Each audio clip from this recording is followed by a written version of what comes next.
साथियों, हमारे देश में इंफ्रास्ट्रक्चर का विषय ज्यादातर राजनीतिक दलों की प्राथमिकता से दूर रहा है।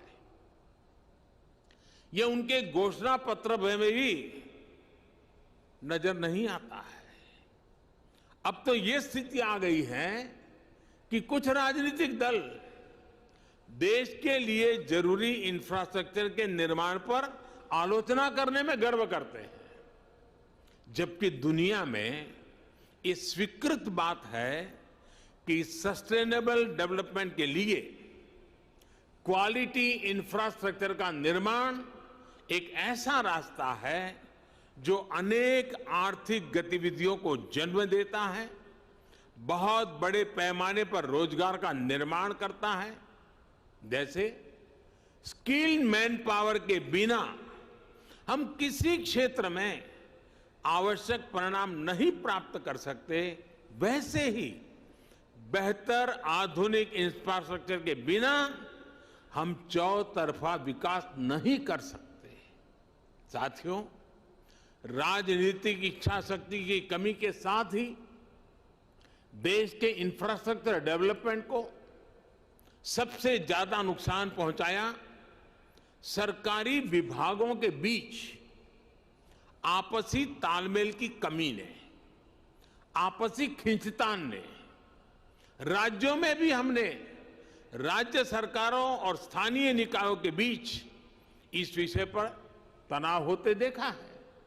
इस वजह से जो प्रोजेक्ट देश की इकोनॉमिक ग्रोथ को बढ़ाने में मददगार होने चाहिए थे, वही प्रोजेक्ट देश के विकास के सामने एक दीवार बन जाते हैं। समय के साथ बरसों से लटके हुए प्रोजेक्ट अपनी प्रासंगिकता, अपनी जरूरत भी खो देते हैं। मैं जब 2014 में यहां दिल्ली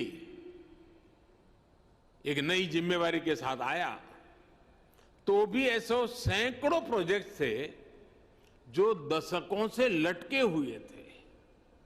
लाखों करोड़ रुपए के ऐसे सैकड़ों प्रोजेक्ट्स की मैंने खुद समीक्षा की।